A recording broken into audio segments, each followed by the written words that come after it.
आप सभी मसीह भाई बहनों को प्रभु यीशु मसीह के नाम में जय मसीह की। परमेश्वर के नाम की स्तुति और महिमा हो। एक और नए वीडियो के माध्यम से मैं आप सभी का स्वागत करता हूं। दोस्तों, आज का जो मैं ये वीडियो बना रहा हूं, हर एक व्यक्ति के लिए जो प्रभु यीशु मसीह पर विश्वास करता है बहुत ही खास है, क्योंकि आज इस वीडियो के माध्यम से मैं आपको दान के विषय में कुछ बातें बताने वाला हूँ। बहुत सारे लोग मुझसे सवाल कर रहे थे कि ब्रदर, हम यूट्यूब पर जब वीडियोस देखते हैं तो बहुत सारे जगहों पर यह कहा जाता है कि आप दशमांश दो। कुछ लोग कहते हैं कि आपको दशमांश से ज़्यादा देना चाहिए, कुछ लोग कहते हैं कि दशमांश देने की कोई ज़रूरत नहीं है, दान देने की कोई ज़रूरत नहीं है, दान देने से अच्छा तुम जाकर किसी गरीब को खिला दो। इस तरह के बहुत सारे लोग बातें करते हैं। तो क्या बाइबल के अनुसार सही है, वो हमें बताइए। तो आज इस वीडियो के माध्यम से मैं आपको बताने वाला हूँ।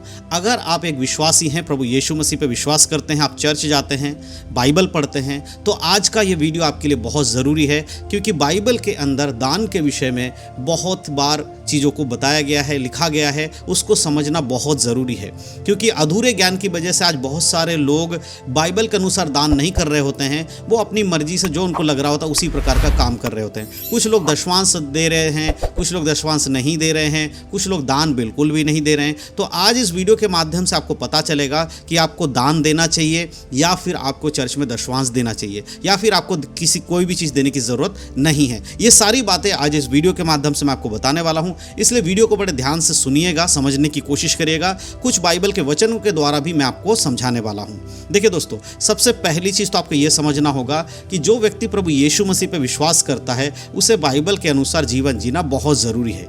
बाइबल के अंदर बहुत सारी आज्ञाएँ दी गई हैं पुराने नियम में, और बहुत सारी आज्ञाएँ दी गई हैं नए नियम में। लेकिन नए नियम में जो आज्ञाएँ दी गई हैं उनमें से ज़्यादातर आगे हम देखते हैं कि पुराने नियम में जो था उसको बदलकर उसके और कठिन आज्ञाएं दी गई हैं। पुराने नियम में जो बातें बताई गई थी, नए नियम में उससे कठिन बातों को बताया गया। जैसे पुराने नियम में कहा गया था तू व्यभिचार नहीं करना, लेकिन नए नियम में कहता है कि परमेश्वर का वचन कि अगर तू किसी स्त्री को कुदृष्टि से, बुरी नज़र से भी देखता है तो तू व्यभिचार कर चुका है। तो इस प्रकार से बहुत सारी बातें नए नियम के अंदर कठिन हो गई हैं। तो उसी प्रकार से आज के समय में बहुत सारे लोग ये कहते हैं कि पुराने नियम में दशमांश था, तो आज भी कलीसिया में दशमांश देने की ज़रूरत है। आपने बहुत सारे प्रचारकों को देखा होगा जो यूट्यूब पर आते हैं और दशमांश के ऊपर प्रचार करते हैं कि अगर आप दशमांश नहीं दोगे तो आप नरक में डाल दिए जाओगे, दशमांश जो नहीं देता है वो कभी स्वर्ग में नहीं जा सकता है। इस तरह से बहुत सारे लोग आपको अलग अलग बातें बोलते हैं। लेकिन कुछ लोग ऐसे भी आते हैं जो कहते हैं दशमांश देने की कोई ज़रूरत नहीं है,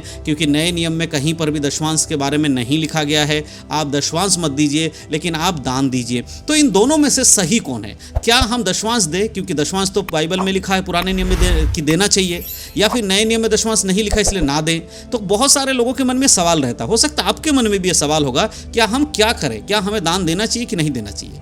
और एक चीज़ है कि आज के समय में बहुत सारे ऐसे लोग हैं जो अपने आप को पास्टर बना लेते हैं, प्रॉफिट बना लेते हैं और चर्च खोल के बैठ जाते हैं, चंगाई करना शुरू कर देते हैं, और वो लोगों को प्रार्थना के नाम पे पैसा मांगते हैं कि भाई अगर आपको हमारे हाथ रख के प्रार्थना करवाना है ले हैंड प्रेयर के नाम पे, तो हमें 10,000 दे दीजिए, 5,000 दे दीजिए, 16,000 दे दीजिए, 20,000, कोई 25,000 तक मांग लेते हैं। तो इस तरह से बहुत सारी बातें हो रही हैं। तो इसमें होता क्या है, जो एक नया विश्वासी है वो कंफ्यूज हो जाता है, उसे समझ में नहीं आता है कि आखिर ये करना क्या चाहिए, बाइबल के हिसाब से सही क्या है। तो देखिए, सबसे पहले मैं आपको कुछ वचन पढ़ के सुनाना चाहता हूँ। जो लोग दशमांश के विषय में बात करते हैं कि दशमांश देना चाहिए, वो लोग किस वचन को ज़्यादातर इस्तेमाल करते हैं? आप देखेंगे मलाकी की किताब में आएंगे 3 अध्याय, मलाकी 3 का अध्याय के अगर हम 10 आयत को पढ़ेंगे तो वहाँ पर जो वचन लिखा है, या 3 के 6 से लेकर अगर आप पढ़ेंगे तो उसके आगे के सारे वचन जो लिखे उसको दिखाकर ये कहते हैं कि पुराने नियम में यानी कि बाइबल में लिखा है कि दशमांश देना चाहिए, तो दशमांश देना अनिवार्य है, चाहे वो पुराना नियम हो चाहे नया नियम हो।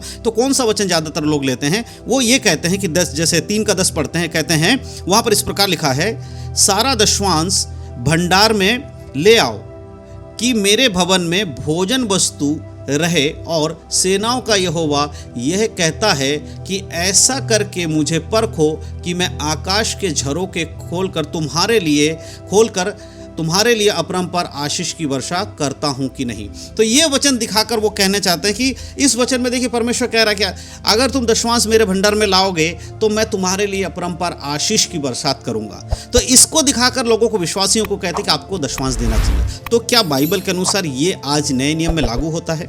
देखिए मेरे प्रियो, पुराने नियम में बहुत सारी ऐसी आज्ञाएं हैं जो आज हमें मानने की ज़रूरत नहीं है। बहुत सारी आज्ञाएं हैं जो पुराने नियम में दी गई थी, व्यवस्था में दी गई थी, लेकिन नए नियम नियम की कलीसिया के अंदर उस आज्ञा को मानने की ज़रूरत नहीं है। जैसे हम खाने पीने की वस्तु के बारे में, पहनने के बारे में, ऐसी बहुत सारी आज्ञाएं थी, उसी प्रकार ये दशवांश की जो बात है, जब हम यहाँ पर देखते हैं तो दशवांश के बारे में जो बताया गया है, ये पुराने नियम में याजक लोगों के साथ की बात वार्तालाप है परमेश्वर का, और बहुत सारे लोगों के बारे में बताया गया। लेकिन इन बातों को बोलकर आज नए नियम की कलीसिया को अगर ये कहा जाता कि ये वचन में लिखा है इसीलिए तुम्हें दशवांश देना चाहिए, तो वो बिल्कुल भी सही नहीं है, क्योंकि इस व्यवस्था के अनुसार आज हम नहीं हैं। यानी कि पुराने नियम की जो व्यवस्था दी गई थी, जिसके आधार पर एक व्यक्ति अपने जीवन को चलाता था, यानी पाप के पश्चाताप करता था, मेल बलि, भेड़ बलि जो चढ़ाया जाता था, उसकी अब जरूरत नहीं है, क्योंकि यीशु मसीह के बलिदान के बाद सब कुछ एक नया हो गया है। और हम सब लोग यहूदी से या इजराइल के वंश से नहीं है, हम अन्य जाति से हैं। इसलिए हमारे लिए अब उन व्यवस्था को जो पहले दी गई थी, जिसका आज मानना जरूरी नहीं है, उसको करने की हमें कोई आवश्यकता नहीं है। तो क्या हमें चर्च में दशवांश नहीं देना चाहिए? क्या हमें दान नहीं देना चाहिए? नहीं मेरे प्रियो, इस वचन के अनुसार अगर कोई आपको फोर्स करता है कि आपको दशवांश ही देना है, तो ये गलत है। लेकिन नए नियम के अंदर अगर हम आते हैं तो हम पाते हैं कि हमें दशवांश से ज्यादा देना चाहिए। आप समझ में आ रहा है? नया नियम क्या कहता है? पुराने नियम का दशवांश की जरूरत नहीं है, लेकिन अब तुम्हें दशवांश से ज्यादा देना होगा। जिस समय नए नियम में कलीसिया की शुरुआत हो रही थी, यानी कि शुरुआती समय में, उस समय लोग अपने धन संपत्ति को बेचकर प्रेरित लोगों के चरणों में रख देते थे, और जिसे जैसा जरूरत होता था उसे बांट दिया जाता था। यानी कि वहां पर दशवांश नहीं रखते थे, वो सब कुछ लाकर उनके चरणों में रख देते थे। भाई हमारे पास तो ये सब कुछ है। यानी एक व्यक्ति के पास अगर 10,000 रुपए है, वो 10,000 लाकर रख देता, जी हमारे पास इतना। वो ये नहीं कहता चलो जी 10,000 नहीं, मैं इसमें से दशवांश दूंगा, 1,000 दूंगा। ऐसा नहीं करते थे, वो सब कुछ लाकर देते थे। और वचन में लिखा है कि उन लोगों को कमी घटी नहीं होती थी, क्योंकि वो दिल से देते थे परमेश्वर को, और परमेश्वर उनके लिए मार्ग खोलता था। तो इसलिए नए नियम के अंदर दशवांश के बारे में तो नहीं लिखा गया है, लेकिन यह कहा गया है उससे ज्यादा देना है। एक वचन मैं आपके लिए पढ़ना चाहता हूं, उसको अगर सुनेंगे तो आपको पता चलेगा। दूसरा कुरिन्थियों की पत्री, उसका 9 अध्याय, और उसके बाद अगर हम देखेंगे 7 आयत से पढ़ेंगे। 7 आयत में लिखा है, 9 के 7 में लिखा है, हर एक जन जैसा मन में ठाने वैसा ही दान करे, ना कुड़कुड़ के और ना दबाव से, क्योंकि परमेश्वर हर्ष से देने वालों से प्रसन्न रहता है। यहां परमेश्वर का वचन क्या कह रहा है? हर एक व्यक्ति जो मन में ठाने वो ऐसा ही दान करे। अगर आपको दशवांश ही देना है, मान लीजिए आपका मन कर रहा है मैं दशवांश ही दूंगा, तो आप बिल्कुल दशवांश दीजिए, कोई प्रॉब्लम नहीं है। लेकिन अगर वो कोई ये कहता है कि पुराने नियम में लिखा है इसलिए सिर्फ दशवांश ही देना है, नहीं दोगे तो नरक जाओगे, वो गलत है। लेकिन देने वाला व्यक्ति, अगर आप देना चाहते हैं कि नहीं मैं इतना दे सकता हूं कि मैं सिर्फ दशवांश ही दे सकता हूं, तो भी कोई पाप नहीं है। आप चर्च में या किसी और मिनिस्ट्री में किसी भाई को मदद करना हो, किसी पास्टर की हेल्प करनी है, आप दशवांश दे रहे हैं तो कोई पाप नहीं कर रहे। लेकिन पुराने नियम का हवाला देकर जो कुछ लोग दशवांश पे सीमित कर देते हैं दान को, कि दशवांश दे दीजिए बस भूल जाइए, वो नए नियम की शिक्षा नहीं है। नए नियम की शिक्षा है कि आप जैसा मन में ठानो वैसा दो। अगर आप दशवांश से ज्यादा दे सकते हो तो आप ज्यादा दो। अगर आपके पास किसी समय में इतना भी पैसा नहीं है कि आप दशवांश नहीं दे पा रहे हो, तो अगर कम दोगे तो क्या पाप चढ़ेगा आपके ऊपर? पाप लगेगा? नहीं। प्रभु आपकी हालातों को जानते हैं, परमेश्वर आपके तरीके को जानता है, आप क्या कर रहे हैं। इसीलिए प्रभु कहता है जो देता है वो दिल से दे, बिना कुड़कुड़ करके दे। तो दशवांश देना भी गलत नहीं है नए नियम में, लेकिन पुराने नियम का वचन का हवाला देकर नहीं, अपने दिल से दशवांश से ज्यादा देने के विषय में नए नियम में कहा गया है। और साथ ही साथ प्रभु कहता है ना कि दबाव से। तो दबाव, अगर कोई पास्टर ये कहता है नहीं दशवांश दोगे तो नरक में डाल दिए जाओगे, यानी कि एक बंदिश लगा देना कि आपको दशवांश से कम ही नहीं देना है और ना ही ज्यादा देना है, दशवांश ही देना है, तो परमेश्वर कहता है ऐसे दबाव में अगर आप दोगे तो प्रभु क्या उसे ग्रहण करेगा? क्योंकि परमेश्वर हर्ष से देने वालों के दान को ग्रहण करता है। जो बिना कुड़कुड़ करके देते हैं, जो किसी के दबाव में आए बिना देते हैं, उनके दान को परमेश्वर एक्सेप्ट करता है। और फिर उसके बदौलत जब हम इसी के 6 आयत में पढ़ेंगे तो पता चलेगा जो जैसा बोता है वैसा ही काटता है। तो आपके हृदय के अनुसार अगर आप जैसा परमेश्वर के लिए दोगे वैसा ही आपको मिलेगा। तो मैं विश्वास करता हूँ 2 वचनों से जो मैंने आपको समझा, आपको समझ में आया है कि दशवांश आज के समय में भी दे सकते हैं, लेकिन दशवांश में हमारा जो दान है वो सीमित नहीं होता। पुराने नियम में सीमित था कि आपको दशवांश ही देना था, लेकिन नए नियम में आप दशवांश से ज्यादा दे सकते हैं।